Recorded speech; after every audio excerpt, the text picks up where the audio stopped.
कि आपको पढ़ना है, आपको तालीम हासिल करनी है। और जब कुरान ये कहता है कि आपको तालीम हासिल करना है तो हमें और किसी हुक्म की और किसी और सबक की जरूरत ही बाकी नहीं रह जाती है। लेकिन अफसोस की बात है कि आज हमारा कुरान, हम इस्लाम के मानने वालों का कुरान जो ये कह रहा है कि पढ़ो, लेकिन आज सबसे ज्यादा पसमानदा, सबसे पढ़ाई में दूर, सबसे तालीम में पिछड़े हुए जो है मुसलमान हैं। बड़े अफसोस की बात है। जबकि हमारे बच्चों को हमें सारी दीगर जरूरियात को पीछे छोड़कर, चाहे हमें एक वक्त का खाना अगर न मिले वो मंजूर है, लेकिन पढ़ाई हमें अपने बच्चों को पढ़ाना है, ये आपको इस बात का अहद करना होगा। मोहतरम हज़रात,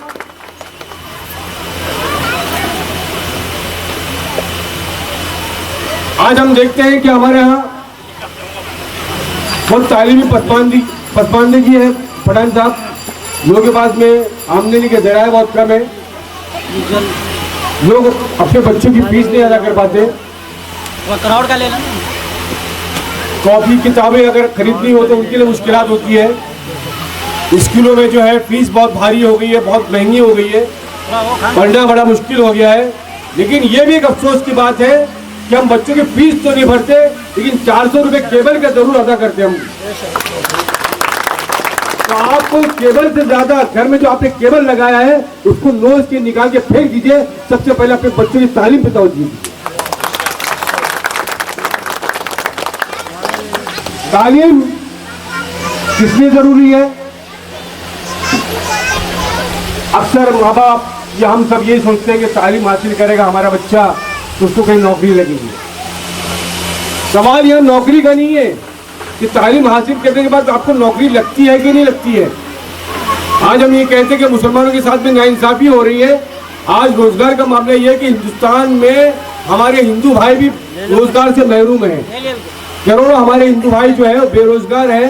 तालीम हासिल करने के बाद भी ये मसला सिर्फ मुसलमानों का नहीं है, इस देश के सभी तालीम याफ्ता नौजवानों का है, इस देश के सभी स्टूडेंट्स का है, तलबा और तालिबात का है, चाहे वो हिंदू हो, मुसलमान हो, दलित हो, सिख हो, ईसाई हो, किसी भी जात का बात। ये मसला सबका है, ये हम सबका मसला है। और इस मसले से लड़ने के लिए हमें सबको झूठना होगा, उससे लड़ना होगा। अब यहाँ पर जिम्मेदारी बनती है उन NGOs की जो इलाके में काम करती है, जो हिदायत भाई और जो हमारे साथियों ने, फैजुल भाई ने कायम की है NGO। आपको सबसे पहले यह तवज्जो देनी होगी कि कहाँ पर, किस घर में, किस बच्चे, किसी के साथ क्या मुश्किलात है, किसकी फीस नहीं अदा हो रही है, किसको किताबें की मुश्किलें हैं। हिदायत भाई आप इस बात पर ध्यान देंगे। इलाके में तालीमी पसमानदगी की वजूहात क्या है वो तलाश करूँगी आपसे। लोगों की मुश्किलात क्या है वो आपको देखनी होगी। सब तो आपके NGO कामयाब है, ये तो रोज ऐसी ना जाने कितनी NGO बनती है और नाम रखे जाते हैं, बनती है और खत्म हो जाती है। खाने, चाय, चीखने, चिल्लाने और उसके बाद में खत्म हो जाती है। उसके बाद में कोई उसका वजूद बाकी नहीं रहता। इफ्तिताह बहुत होते हैं रोजाना, लेकिन चलती वही है जो खुलूस के साथ में चले। अगर फैजुल भाई और हिदायत भाई ये सोच ले कि हमें इखलास और खुलूस के साथ इस काम को आगे बढ़ाना है तो आपको कोई रोक नहीं सकता। लेकिन जहाँ ये आ जाएगा कि हमें सिर्फ नाम और नमूद नुमाइश अपनी पूरी करनी है, हमें नुमाइश पे ध्यान देना है, वहाँ काम नहीं होने वाला। फैजुल भाई ये सोचे कि मैं सदर नहीं है, हिदायत भाई सदर है, हिदायत भाई सोचे कि फैजुल भाई सदर है, और ये दोनों ये सब मिलकर सोचे कि हमारा इतना सा मेंबर जो है वो भी हमारा बड़ा जिम्मेदार है। तब तो जाके आप इसको कामयाब कर पाओगे। लेकिन अगर सोचोगे कि कुर्सी में बैठ के आपको सिर्फ है ना ये सदारत आपको पूरी करनी है कि मैं सदर हूँ, मैं सब कुछ हूँ, तो काम नहीं हो पाएगा। वहाँ इखलास भी नहीं होगा, ना इखलास होगा। बिल्कुल सर, वहाँ नियति जरूरी है आपकी, तब तो आप कामयाब रहेंगे। और जब आप कामयाब रहेंगे, नीति रहेगी, तो आपको परेशान होने की जरूरत नहीं है। आपको कुदरती जो है अल्लाह ताला की तरफ से, ऊपर वाले की तरफ से वो सारी मदद आएगी जो आपको आनी चाहिए। अगर नीयत आपकी खराब होगी तो आपकी कोई मदद नहीं आएगी, अच्छे काम भी आपके खराब हो जाएंगे। अब मैं अपनी बहनों से, माओ से या बैठे लोगों से ये कहना चाहूँगा, तालीम का ताल्लुक हमारे मजहब से क्यों है। हम कहते हैं कि सिर्फ हम मदरसों में पढ़ाई करते हैं, कुरान पढ़ते हैं, हमने मदरसों में पढ़ाई की, उसके बाद में स्कूलों पे ध्यान नहीं दिया। लेकिन अगर हम डॉक्टर, आज हम ये देखते हैं कि हमारे पास डॉक्टर बहुत है, इंजीनियर बहुत है, तो क्या डॉक्टर वो असल में डॉक्टर है? क्या वो अपने डॉक्टर के फराज अंजाम दे रहे हैं? आज एक गरीब जाता है, हमारा मुसलमान भाई डॉक्टर है, वो सबसे ये पहले ये देखता है कि मैं कैसे इससे ना मैं फीस हासिल करूँ, कैसे इससे हराम का हासिल करूँ। जो बीमारी उसको नहीं है वो बीमारी के ज्यादा उसको बताया जाता है, जो दवा की जरूरत नहीं है वो डॉक्टर ज्यादा दवाएं लिख के देता है। उनकी मिली भगत जो है सारे लेबोरेटरी के साथ में होती है, उनकी मिली भगत जो है मेडिकल स्टोर के साथ में होती है। भाई फोटो उतरता रहेगा, पहले ध्यान दीजिए। उन डॉक्टरों की नीयत जो है ये होती है कि हम कैसे पैसे कमाएं, उनमें ईमानदारी नाम की चीज नहीं है। वो डॉक्टर से ज्यादा आज डाकू हो गए हैं। उसकी वजह यह है कि उनको इस्लाम की तालीम नहीं है, उनको खुदा का खौफ नहीं है। अगर वो इस्लाम की तालीम पूरी लेते तो उनको ये समझ में आता है कि हराम क्या है, हलाल क्या है, सच्चा क्या है, बुरा क्या है, हक क्या है, हलाल क्या है। हलाल और हलाल में उनको फर्क नजर आता। लेकिन वो आज डॉक्टर, उन्होंने दुनिया की तालीम तो हासिल कर ली लेकिन दीनी तालीम वो हासिल नहीं कर पाए। उन्होंने इखलाक नहीं सीखा, उन्होंने ईमानदारी नहीं सीखी जो हमारा दीन सिखाता है, जो हमारा इस्लाम सिखाता है।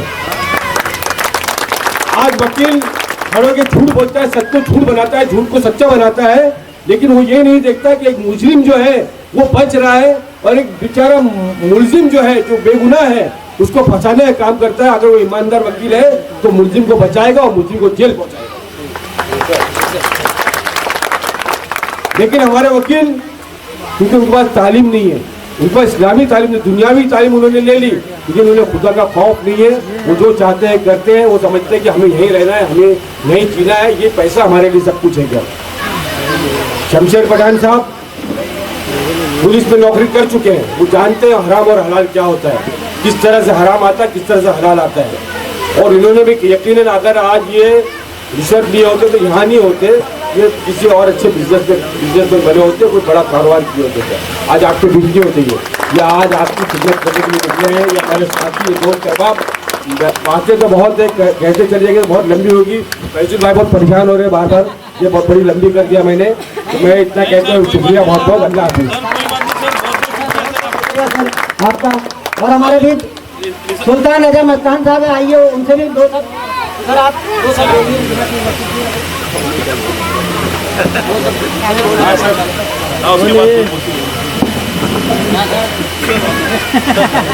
तमाम महफिले हाजरीन को मेरा अस्सलाम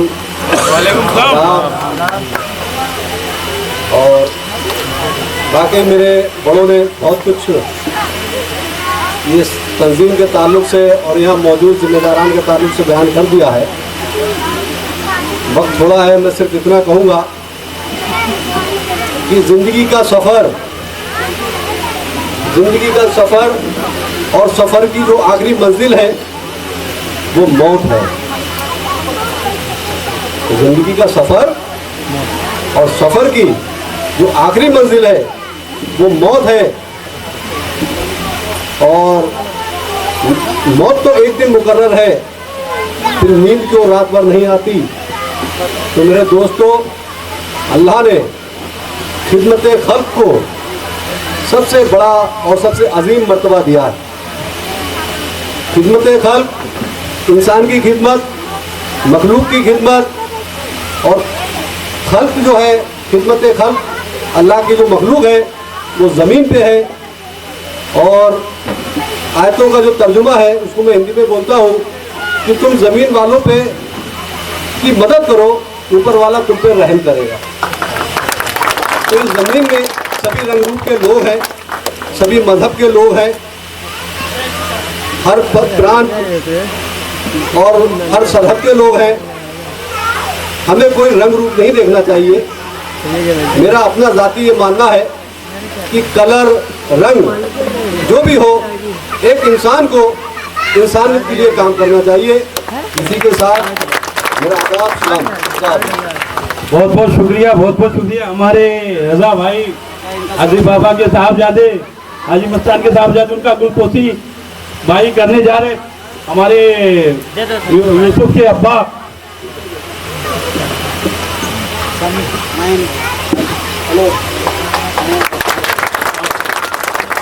गुलपोशी करिए, गुलपोशी करिए, गुलपोशी करिए।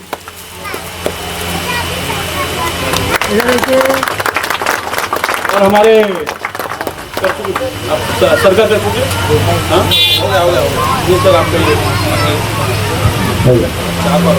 अरे सर फिर से प्लीज सर अभी तो सर आप हमारे बीच में हमारे गुलपोशी भी करिए हाँ राशिद भाई हमारे राशिद भाई आमना सामना के editor and chief and Milli council के महाराष्ट्र प्रेसिडेंट हाँ बिल्कुल भाई का इस्तकबाल मैं कर देता हूँ।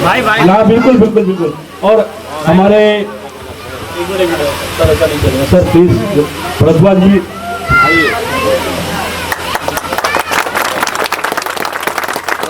हमारे ऋषभ भरद्वाज जी का इस्तकबाल करेंगे। ये शख्सियत भी बड़ी अजीम है। फैजुल शेख हमारे बेटर लाइफ फाउंडेशन के प्रेसिडेंट सत्य पे फिर आया सत्य पे सत्ता वो पिक्चर के हमारे ऋषभ भरद्वाज जी और गुलपोशी भी करेंगे और हमारे गरीब भाई भी और हमारे इरशाद भाई आप भी आ जाइए और 515 ग्रुप के प्रेसिडेंट समीम भाई आप भी खड़े हो जाइए भाई ओ यूसुफ भाई और हमारे समीम भाई की तरफ से हिदायत भाई पीछे हो जाना थोड़ा हमारे समीम भाई ओ की यूसुफ भाई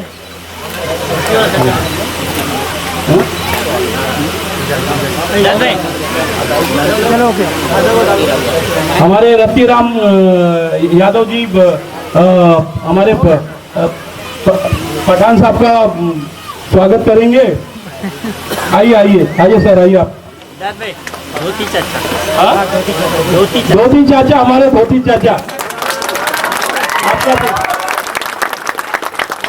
हमारे एसीपी शमशेर खान पठान का स्वागत करते हुए मुंबई रिटायर्ड कमिश्नर आवामी विकास पार्टी के सदर प्रेसिडेंट नेशनल प्रेसिडेंट और हमारे शाहीन पटेल जी का भी स्वागत है हमारे फाउंडेशन के सदर करेंगे आइए मेरे बहना आगे